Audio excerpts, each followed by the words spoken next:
Welcome to 3RR news. నేను సుధా. బులెటిన్ల ముందుగా headline.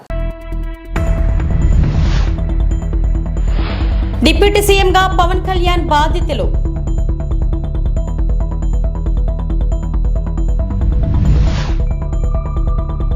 ఆపదలో ఉన్న పసికందు కోసం ఓ తండ్రి వ్యధ.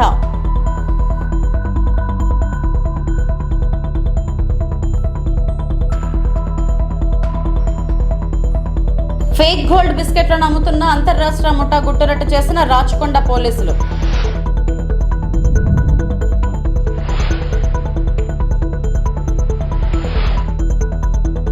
ఉత్తరప్రదేశ్లోని పూర్వాంచల్ ప్రాంతంలో క్రీడా ప్రతిభను పెంపొందించే ప్రయత్నంలో ప్రధాని మోదీ వారణాసికి శీఘ్ర స్టేడియంను బహుమతిగా ఇచ్చారని అధికారులు తెలిపారు.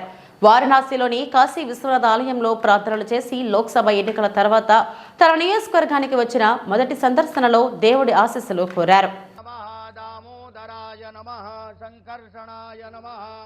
వాసుదేవాయ నమః ప్రద్యుమ్నాయ నమః కురుప్రజాభ్యో భజన్నః పశుభ్యః తిర్భవతు శ్రీమన్మహాగణాధిపతయే నమః లక్ష్మీనారాయణాభ్యాం ఉత్తరాయణే గ్రీష్మరితౌ మహామాంగళ్య ప్రథమాసోత్తమే పుణ్యపవిత్రే శుభే విఘ్నతా పరిసమాప్త్యర్థం మహాగణపతి స్మరణం చ కరిష్ముతే నమః జాతే రుద్రశివాతనూరఘోరా పాపకాసిని సంతమయా గిరి సంత విజాకసీ జామి భుంగిరి సంత హస్తే విభర్గతవే శివాంగిరి త్రతాంకురుమాహిత్వా తమంబా విద్యంధను కపర్దినో విశల్యో బాణవాన్నుదాహార్జా సాదృష్టో మృడత్వాంగంధర్వా ఆఖనస్వామింద్రస్వాం బృహస్పతి జద్దేవే కుత్ర్యాయుగంతన్నో అస్తు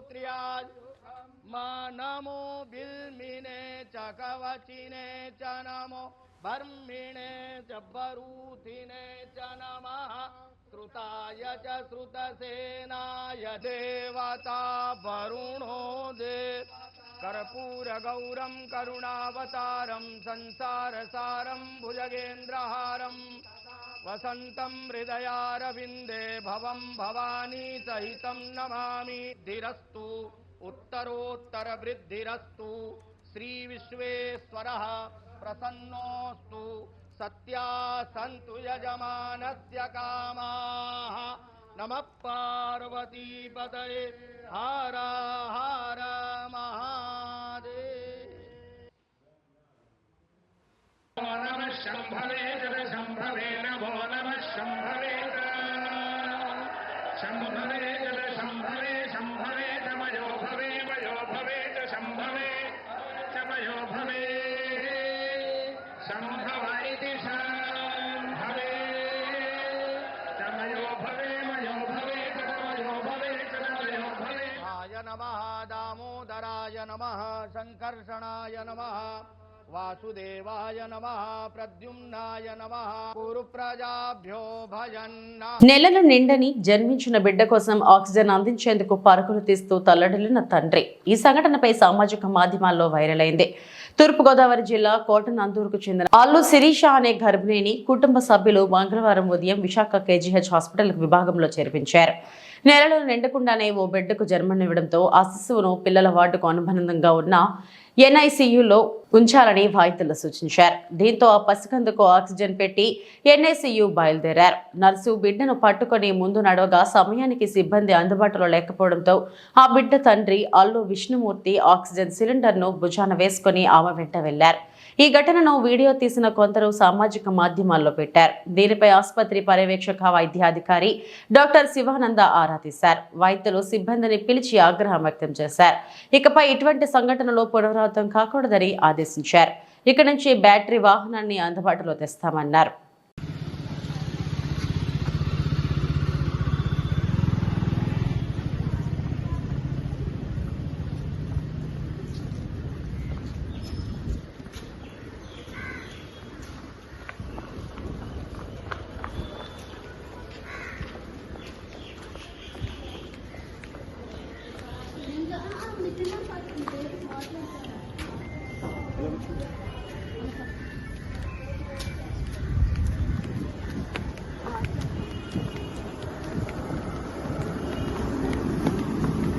ఇన్నాళ్ళు అభిమానులకు పవర్ స్టార్ గా తన కార్యకర్తలకు జనసేన అధినేతగానే పాపులర్ అయిన పవన్ కళ్యాణ్ ఇప్పుడు ఆంధ్రప్రదేశ్ ఉప ముఖ్యమంత్రిగా బాధ్యతలు చేపట్టారు.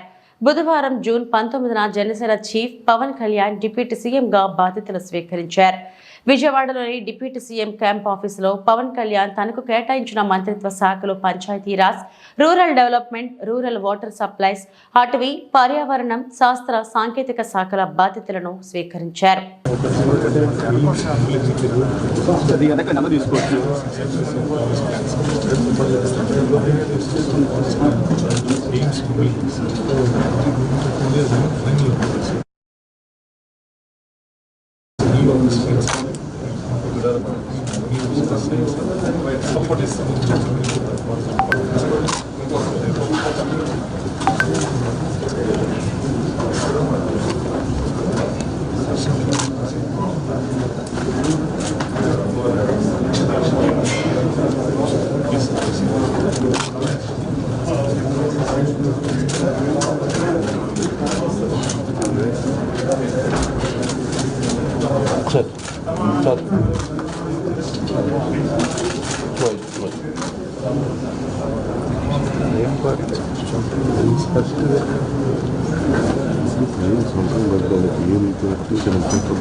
ప్రకాష్ అది లైవ్ ఒకసారి చూడు, కేబుల్ చూసుకో ఫస్ట్.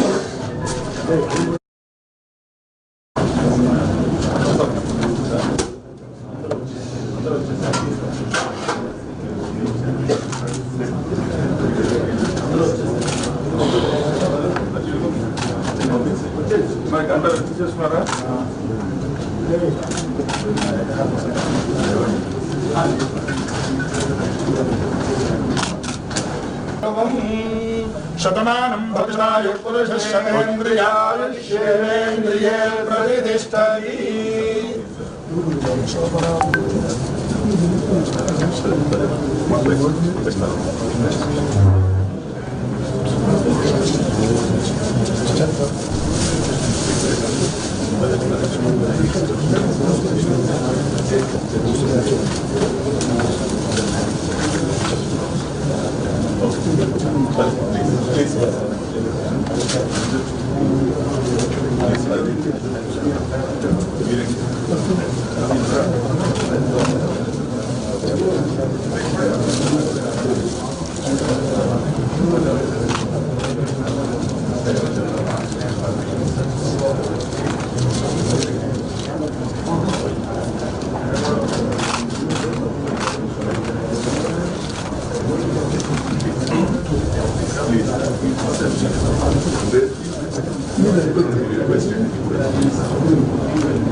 పశ్చిమ గోదావరి జిల్లా పాలకొల్లు రాష్ట్ర నీటిపారుదల శాఖ మంత్రి నిమ్మల రామనాయుడు నియోజకవర్గ అభివృద్ధిపై దృష్టి సారించారు.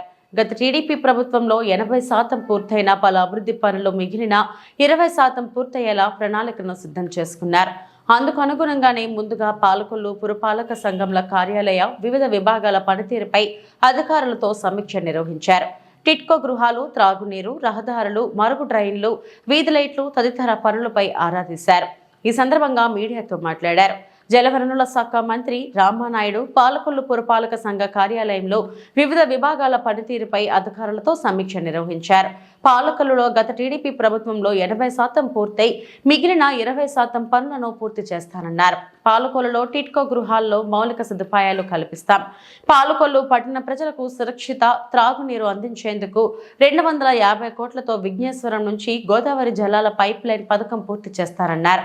పాలకొల్లులో గత టీడీపీ ప్రభుత్వంలో 12.60 కోట్లతో తలపెట్టిన 100 పడకల ప్రభుత్వ ఆసుపత్రిని త్వరలో ప్రారంభిస్తాం. జగన్ ప్రభుత్వం రైతుల పట్ల నిర్లక్ష్యం వహించింది. అన్నదాతలకు అన్ని విధాలుగానూ ఆదుకుంటామని మంత్రి నిమ్మల అన్నారు. ఏ రకంగా నిలపడానికి నేను నిరంతరం ప్రయత్నం చేశానో మీ అందరూ కూడా గుర్తున్నటువంటి విషయం. మరి తర్వాత దురదృష్టవశాత్తు 2019-24 అధికారం లేకపోయినప్పటికీ కూడా ఒక ప్రతిపక్ష శాసనసభ్యుడిగా ఉన్నప్పటికీ కూడా అధికారం లేదు అని మరి ఇంట్లో ఉండకుండా ఏదైతే ఈ పాలకొల్లు ప్రజల గళాన్ని బలంగా అటు అసెంబ్లీలో కానీ అటు అసెంబ్లీ వెలుపల కానీ ప్రతి నిమిషము ప్రతిరోజు కూడా మన గళం ఆంధ్రప్రదేశ్ రాష్ట్రం అంతా కూడా వినిపిస్తూ ఉన్నాం. ఎన్నో ప్రజా సమస్యల మీద నిరంతరమైనటువంటి పోరాట ఉద్యమాలు చేసినటువంటి పరిస్థితి మీ అందరికీ తెలుసున్నటువంటి విషయం. అందులో కూడా ప్రత్యేకించి 6 గాలం కష్టపడి పంట పండించినటువంటి రైతు పంట అమ్ముకోలేనటువంటి స్థితిలో ఉంటే ఆ రైతు పక్షాన ఎట్లా పోరాడడం మీ అందరికీ తెలుసు. ఏదైతే 90% పూర్తయినటువంటి ఎన్టీఆర్ టిట్కో ఇల్లును ఆ 10% 5 సంవత్సరాల్లో గర్భస్థ సిమెంట్ కానీ ₹1 కానీ ఖర్చు పెట్టకుండా వాళ్ళ బ్యాంకులకి తాకట్టు పెట్టినటువంటి పరిస్థితుల్లో ఆ టిట్కో ఇళ్ళ లబ్ధిదారుల పక్షాన ఎంత పెద్ద ఎత్తున ఉద్యమాలు చేసి పోలీసులతో ఎన్ని కేసులు మనం పెట్టించుకున్నామో మీ అందరికీ తెలుసున్నటువంటి విషయం. మరి ఏదైతే ఒక కోవిడ్ వచ్చింది అని అంటే నా కుటుంబాన్ని కూడా వదులుకొని 50 రోజులు పాలకొల్లు నియోజకవర్గంలో ఉన్నటువంటి కోవిడ్ హాస్పిటల్ కానీ క్వారంటైన్ కేంద్రాలకు కానీ కోవిడ్ పాజిటివ్ పేషెంట్లు ఇళ్ళకి డైరెక్ట్గా పాజిటివ్ పేషెంట్ ఇంటికి వెళ్ళి పలకరించి వాళ్ళకి ధైర్యం చెప్పి వాళ్ళకి కావాల్సిన సాయం అందించడం కానీ ఒక వరదలు వచ్చినప్పుడు ఒక పేకల్లోతు నీళ్ళల్లో కూడా ఒక్కొక్కసారి మా ప్రాణాలను సైతం పనంగా పెట్టి కూడా ఏ రకంగా వాళ్ళకి పనిచేసాము అంటే ఇట్లా నిరంతరం కూడా 5 సంవత్సరాలు ప్రజల పక్షాన ఉండి మేము ఏదైతే పనిచేసామో నిజంగా ప్రజలు కూడా అదే రకమైనటువంటి తీర్పు పోలేనిటువంటి ఓట్లలో లెక్కేసుకుంటే 70% మంది ప్రజలు ఏకపక్షంగా మనల్ని బలపరిచారంటే నిజంగా చాలా సాటిస్ఫికేషన్. ఎందుకంటే 5 సంవత్సరాల కష్టం ఏదైతే ఉందో 5 సంవత్సరాల శ్రమ ఏదైతే ఉందో దాన్ని ప్రజలు గుర్తించారు. అందుకే ఆంధ్రప్రదేశ్ రాష్ట్రంలో ఎక్కడా లేనటువంటి విధంగా ఓటేసినటువంటి ప్రతి ఒక్కరిలో 70% ఏకపక్షంగా ఆంధ్రప్రదేశ్ రాష్ట్రంలోనే అగ్రభాగాన 70% ఓటింగ్ ఇవాళ పాలకొల్లు ఇచ్చారనంటే ఖచ్చితంగా చాలా సాటిస్ఫాక్షన్ లెవెల్ పనిచేసిన దానికి శ్రమించిన దానికి ఫలితం దక్కించేటువంటి సంతృప్తి కూడా నాకు కూడా వ్యక్తిగతంగా ఉంది. పశ్చిమ గోదావరి జిల్లా ఆచంట మండల ప్రజా పరిషత్ అధ్యక్షురాలు శ్రీమతి దిగమర్తి సూర్యకుమారి ఆచంట నియోజకవర్గం స్థానిక శాసనసభ్యులు పీతాని సత్యనారాయణ ఆదేశానుసారం పలు గ్రామాలలో జిల్లా పరిషత్ ఉన్నత పాఠశాలలో పిల్లలకు పుస్తకాలు బ్యాగులు కిట్లు పంపిణీ కార్యక్రమాన్ని చేపట్టారు. రాష్ట్రంలో మళ్లీ ముఖ్యమంత్రి చంద్రబాబు గారి నాయకత్వంలో రాష్ట్రం అభివృద్ధి పదంలో ముందుకు సాగేలా చర్యలు చేపట్టారని ప్రతి విద్యార్థి మంచిగా చదువుకొని మంచి భవిష్యత్తును ఏర్పాటు చేసుకోవాలని వెనుకబడిన దళిత బిడ్డలను ఆదుకొని ప్రగతి పదంలో నడిచే విధంగా ముఖ్యమంత్రి చర్యలు చేపట్టారని అలాగే ప్రతి విద్యార్థి మంచిగా చదువుకొని తల్లిదండ్రులకు మంచి పేరు ప్రఖ్యాతులు తీసుకొచ్చే విధంగా ప్రతి విద్యార్థి చదువుకొని మంచి భవిష్యత్ పునాదిని ఏర్పరచుకోవాలని ఎంపీపీ దిగుమతి సూర్యకుమారి విద్యార్థులకు సూచనలు చేశారు. ముఖ్య అతిథిగా తెలుగుదేశం పార్టీ సీనియర్ నాయకులు కార్యకర్తలు కార్యక్రమంలో పాల్గొన్నారు.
వైఎస్ఆర్ కాంగ్రెస్ పార్టీ అధినేత మాజీ ముఖ్యమంత్రి వైఎస్ జగన్మోహన్ రెడ్డి సెక్యూరిటీని తెల్లారేసరికే తీసేయడం ఎంతవరకు కరెక్ట్? ఆయనకు చెడు జరగాలని కోరుకుంటున్నారా, లేక మీ స్పాన్సర్స్ వీడియో వారిని పంపి హడావిడి చేస్తారా అని వైఎస్ఆర్ కాంగ్రెస్ పార్టీ అధికార ప్రతినిధి రవిచంద్రారెడ్డి ప్రశ్నించారు. వైఎస్ఆర్ కాంగ్రెస్ పార్టీ అధికార ప్రతినిధి రవిచంద్రారెడ్డి మీడియా ప్రతినిధులతో మాట్లాడారు. ప్రభుత్వ ఉద్యోగులు చాలా విలువను పొందుతున్నామని అనుకుంటున్నారేమో, కానీ ఉద్యోగులపై అప్పుడే వివక్ష మొదలైంది. వైఎస్ జగన్ ప్రభుత్వంలో డిప్యూటేషన్ పై వచ్చిన అధికారులను ఈనాడులో జలగన్నలంటూ రాశారు. అధికారులను అవమానిస్తున్నారు. చంద్రబాబు ప్రభుత్వ అధికారులను అదిరించి బెదిరించి తన అజమాయిషి చాటుకున్నారు. వారిని అనేక రకాలుగా అవమానించారు. మేము ఇంత త్వరగా రెస్పాండ్ కాకూడదని ఈ ప్రభుత్వానికి 3 నెలలో 6 నెలలో సమయం ఇవ్వాలనుకున్నాం. అప్పటి వరకు ఆరోపణలు చేయకూడదనుకున్నాం. ప్రజలకు ఇచ్చిన హామీలు అమలు చేయకపోతే నిలదీయాలనుకున్నాం. కానీ ప్రభుత్వ అధికారులను అవహేళన చేసే విధంగా రాయడం ఎంతవరకు కరెక్ట్ అని ప్రశ్నిస్తున్నాం. చాటుకోవడం తప్ప వాళ్ళ మీద ప్రేమ అనేది ఏ రోజు కనబడలేదు. గతంలో కూడా అనేక తర్కణాల్లో మనం చూసాం. అనేక ప్రభుత్వ అధికారులు కళ్ళనీళ్లు పెట్టుకోవడం చూసాం. వాళ్ళని అనేక రకాలుగా అవమానాలకు గురి చేయడం చూసాం. మేము ఇంత తొందరగా దేని మీద రెస్పాండ్ కాకూడదని, కనీసం 3 నెలల నుంచి 6 నెలలు ఈ ప్రభుత్వానికి సమయం ఇవ్వందే ఎటువంటి ఆరోపణ చేయకూడదని, వ్యక్తుల పరంగా కాకుండా పాలసీల మీద, ఇచ్చిన మేనిఫెస్టో అమలు చేయకపోతే ఆ నిర్ణయాల మీద, ప్రజలకు ఇచ్చిన హామీలు అమలు చేయకపోతే వాటి మీద ఈ ప్రభుత్వాన్ని నిలదీయాలనుకున్నామే. కానీ పరిస్థితులను బట్టి ఈ విధంగా ప్రభుత్వ అధికారుల్ని అవహేళన చేసే విధంగా జలగణలను రాయడం ఎంతవరకు కరెక్ట్ అని అడుగుతూ ఉన్నాం, ప్రశ్నిస్తూ ఉన్నాం ఈ ప్రభుత్వాన్ని.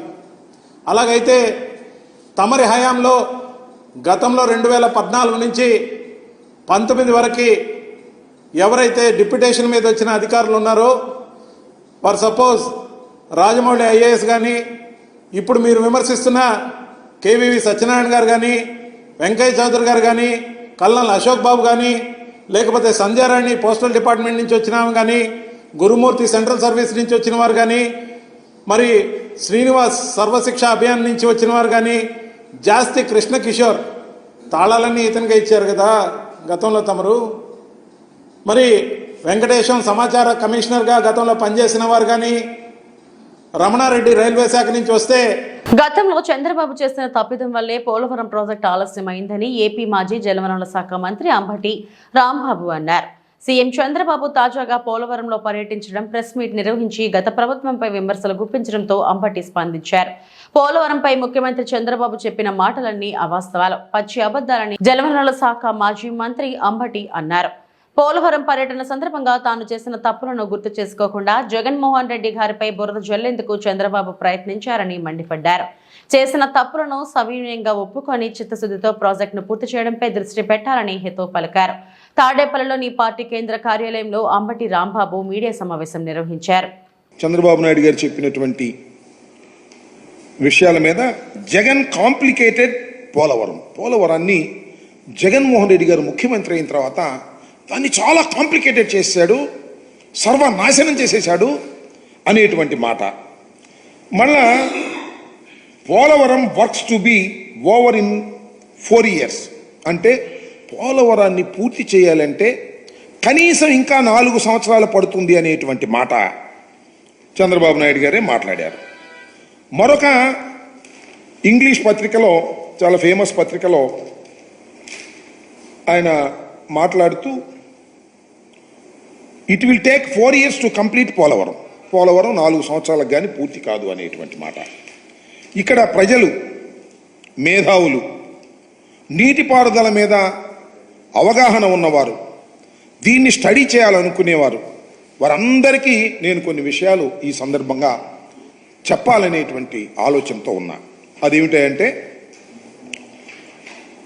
ఇదే చంద్రబాబు నాయుడు గారి ప్రభుత్వం అధికారంలో ఉన్నప్పుడు 2019కి ముందు, మేము అధికారంలోకి వచ్చే ముందు ఏం చెప్పారు? శాసనసభలో చెప్పారు, బహిరంగంగా చెప్పారు. 2019కి అంటే 2018కే పోలవరం ప్రాజెక్టుని పూర్తి చేసి ఎన్నికలు వెళతాం అని శపథం చేశారు. ఆ తర్వాత మా ప్రభుత్వం వచ్చింది. మా ప్రభుత్వం కూడా 2022కు పూర్తి చేసి ఎన్నికలకు వెళ్తామనేటువంటి మాట మాట్లాడిన మాట వాస్తవం. ఆ తరువాత మేము రివ్యూ చేసుకొని వాస్తవాలన్నిటినీ కూడా క్రోడీకరించుకొని ఇది ఇప్పుడు సాధ్యపడేటువంటి అంశం కాదు, ఎప్పుడు పూర్తి చేస్తామో చెప్పలేనటువంటి పరిస్థితిలో పోలవరం ప్రాజెక్టు ఉన్నది అని తొలిసారిగా చెప్పినటువంటి వ్యక్తిని ఆ రోజు నేను ఇరిగేషన్ మంత్రిగా. ఎందుకు చెప్పాను? ఇవాళ మీరు ఏం చేస్తున్నారు? నేను ఒకటి మనవి చేస్తున్నా, దయచేసి ప్రజలు అర్థం చేసుకొని, ఇవాళ మేము ఓటమి పాలై ఉన్నాం. చంద్రబాబు నాయుడు గారు గెలిచున్నారు కూటమిలో, ఆయన ద్విగుణీకృతమైన ఉత్సాహంలో ఉన్నాడు. అంత మాత్రాన ఆయన అబద్ధాలు చెప్తే నిజాలు ఎలా అవుతాయని అడుగుతాం. జగన్మోహన్ రెడ్డి గారే ఈ విధ్వంసానికి కారణం అనేటువంటి మాట పదే పదే చెప్పేటటువంటి ప్రయత్నం చేస్తున్నారు. ఫేక్ గోల్డ్ బిస్కెట్లను అమ్ముతున్న అంతర్రాష్ట్ర ముఠా గుట్టరట్టు చేసిన రాచకొండ పోలీసులు. ఆంధ్రప్రదేశ్ రాష్ట్రం నెల్లూరు జిల్లాకు చెందిన 3, గుంటూరు జిల్లాకు చెందిన వ్యక్తి మొత్తం 4 సభ్యులు ఒక ముఠాగా ఏర్పడి దొంగ బంగారు బిస్కెట్లను అమ్ముతున్నారు. పోలీసులు తెలిపిన వివరాల ప్రకారం నకిలీ బంగారు బిస్కెట్లను మార్కెట్ రేట్ కన్నా తక్కువ రేటుకు ఇస్తామని నమ్మబలికి మొదట్లో తక్కువ మొత్తంలో ఒరిజినల్ బంగారాన్ని బాధితులకు ఇచ్చి నమ్మకం కలిగాక పెద్ద మొత్తంలో బంగారాన్ని వారికి అమ్మేందుకు గోల్డ్ కోటింగ్ వేసిన నకిలీ బంగారం బిస్కెట్లను అంటగడుతున్నారు. అదేవిధంగా బాధితుల దగ్గర డబ్బులు తీసుకున్నాక సూడా పోలీసులను పోలీస్ డ్రైన్ లో స్పాట్ కు తీసుకొచ్చి బాధితులను భయపట్టే విధంగా చేస్తూ పెద్ద మొత్తంలో డబ్బులు కాజేస్తున్నట్టు రాచకొండ కమిషనర్ జోషి మీడియాకు తెలియజేశారు. And this work has been done by the SOT. These rendu NDPS cases already booked for the detect chesaru. The first one, the first accused name is Bharat Reddy, who is a drug peddler, very young actually, just 21 years of age. He is a dropout from a good college. I don't want to name the educational institution, but he is a dropout from a good college, very lavish lifestyle, and he wants to go abroad. Actually, he wants to go abroad, and they are trying to earn money through this illicit means. Adi kuda pata record kuda undi. This is not the only incident. So he is a drug peddler. The second person's name is Vikhyat. Again, inka takwa vayasu. He's only a teenager. He's a 19-year-old boy, a major, but otherwise only 19-year-old. So you can imagine they are both very very young boys, and these people have procured about 26 grams of MDMA from Bangalore. So these people intak mundu kuda vallu supply chestunaru. They are having some group of people in the in vallaki communication lo unnaru, and they regularly check the demand for these kind of drugs. So MDMA everybody andarki telusu, the methylene dioxy methamphetamine. It's a very potent kind of drug, and in common language we call it ecstasy. That's a common term, and the moment you consume it, it gives a lot of hallucinations. So it gives a kick to the consumer. So this 26 grams, they have procured it in small packets from Bangalore, and generally what they do is they procure the takwa rate lo procure chesi, inka rate increase chesi the ekwa rate lo distribute or supply chestam.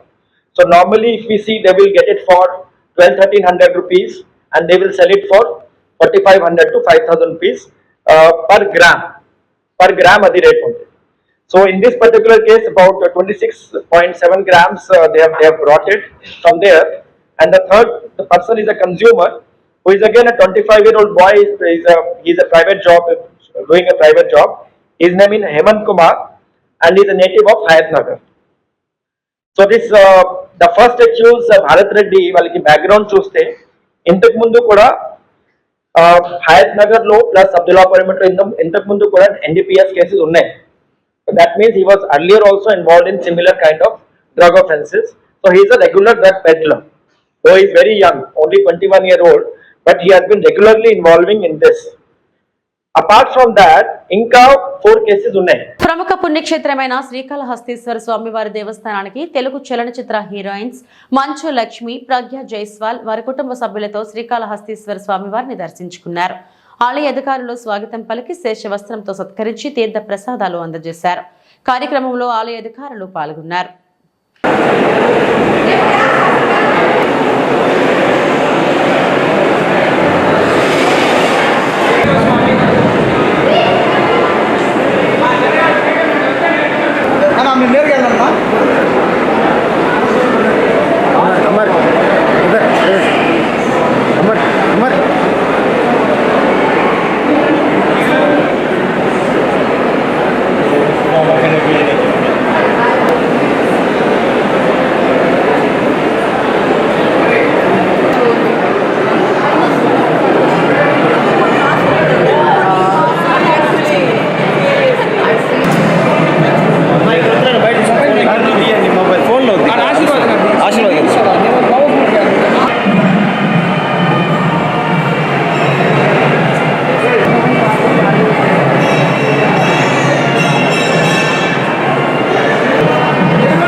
కైలాసవాసే భగవాన్ కాళహస్తే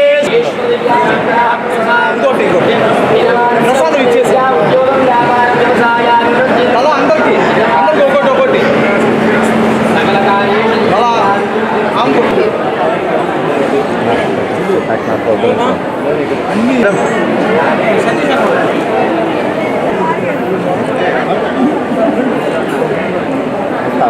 రాజీనామా చేసిన వాలంటీర్ని తీసుకునే ప్రసక్తే లేదని ఎంతో మందికి దండం పెట్టి మరీ చెప్పాను. ఎవరూ కూడా నా మాట వినలేదు. జగన్మోహన్ రెడ్డి గెలిపే లక్ష్యంగా పనిచేసిన మిమ్మల్ని క్షమించే ప్రసక్తే లేదని నీటి వనరుల అభివృద్ధి శాఖ మంత్రి నిర్మల రామానాయుడు అన్నారు. మరి మేము ఆ రోజు చెప్పాం కదా, ఇప్పుడు ఎవరు కూడా రాజీనామాలు చేయకండి, వీధి మీద పడకండి. జగన్మోహన్ రెడ్డి గారు 5 సంవత్సరాల్లో మీకు 5,000 రూపాయలు ఇచ్చి ఉపయోగించుకుని మీ జీవితాలు స్థిరపెట్టవలసిన వ్యక్తి రాజీనామాలు చేసి రోడ్డును పడేయమంటున్నారు.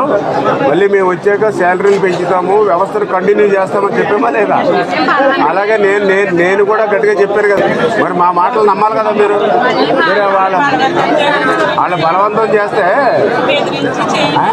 వాడు బెదిరించి చేస్తే మీరు కూడా మాకు కంప్లైంట్ ఇవ్వాలి కదా. నేను కూడా చెప్పాను ఆ రోజు, ఎవరినైనా బెదిరిస్తే కంప్లైంట్ ఇవ్వండి అని చెప్పాను. మీరు ఎవరు ఇవ్వలేదు. మరి ఏం చేయాలి చూద్దాం. ఇంటింటికి వెళ్ళి ఏ వాలంటీర్ కనిపించింది నేను చెప్పినా కూడా మీరు ఎక్కడ కూడా పెట్టలేదు. అది ఏం చేయాలో చూద్దాం. మరి అంటే మాట్లాడారు ఇన్నూరా మీరా? ఏదమ్మా ఏంటండి ఏమైంది? మీరు రిజైన్ చేస్తున్నారు మీరంతా? మరి చేయకూడదు కదమ్మా. అదే ఎంత బలవంతం చేసినా మీ ఎవరు బలవంతంగా ఎందుకు చేస్తారు? మీరు మిగిలిన వాళ్ళందరూ ఎందుకు చేయలేదు? మీరేందుకు చేశారు? ఎలా కదమ్మా, ఇప్పుడు నాకు పాలకొల్లు నియోజకవర్గంలో 1600 మంది వాలంటీర్స్ ఉన్నారు. అందులో చేసిన నాకు తెలిసిందే 150-200 మంది చేశారు. మరి మిగిలిన వాళ్ళు చేయలేదు. మరి మీరెందుకు చేశారు? ప్రతి ఇంటికాడ కూడా వాలంటీర్ కనిపించగల చెప్పండి. మెసేజ్ ఇచ్చాం. ఇప్పుడు రాజీనామా చేసి వచ్చారు. ఇప్పుడు ఏం చెప్తాం మనం? ఆ రోజు మనం చెప్పాం కదా చాలా క్లియర్గా, ఇంటి దగ్గర దండం పెట్టి మరీ చెప్పారు, చెల్లెమ్మ మీరు రాజీనామా చేయకండి, రోడ్డు మీద పడకండి. రేపు పొద్దున మన ప్రభుత్వం వచ్చాక వాలంటీర్కి శాలరీలు కూడా పెంచుతాము. రేపు మళ్ళీ ఆ 10,000 రూపాయలు అందుకని మా ఇంటికి వచ్చి అన్నయ్య మీ ప్రభుత్వం నాకు 10,000 వచ్చింది సంతోషంగా ఓ స్వీట్ ప్యాకెట్ పట్టుకుని రావాలి మీరు అని నేను అంత క్లియర్గా అర్థమయ్యే విధంగా చెప్పాను ప్రతి ఇంటి దగ్గర. చూసారు కదా నా వాయిస్ కూడా విన్నారు కదా. విన్నప్పుడు మీరు ఏం చేయాలి? మన ఎమ్మెల్యే గారు కంటే నమ్మకస్తులు మీకు ఎవరుంటారు ప్రపంచంలో? మీరు ఉన్నప్పుడు ఏం చేయాలి? మీరు వీళ్ళ మాటలు ఎక్కలేదు, ఎమ్మెల్యే గారు ఉన్నారు అని మాకు ఉండాలి. మీరు ఎవరు చేయలేదు, మీరే చేశారు అనవసరంగా. టౌన్లో ఉంది అక్కడక్కడే చేశారమ్మా, అందరూ చేయలేదు. ఇప్పుడు మీకులాగా స్టేట్లో చేసిన వాళ్ళు ఉన్నారు. అంటే ఇది పాలసీ మ్యాటర్. ఇది రాష్ట్రంలో ఏం చేయాలో ఆలోచిద్దాం. ఇవి ఇప్పటి వరకు నా బులెటిన్ విశేషాలు. నమస్తే.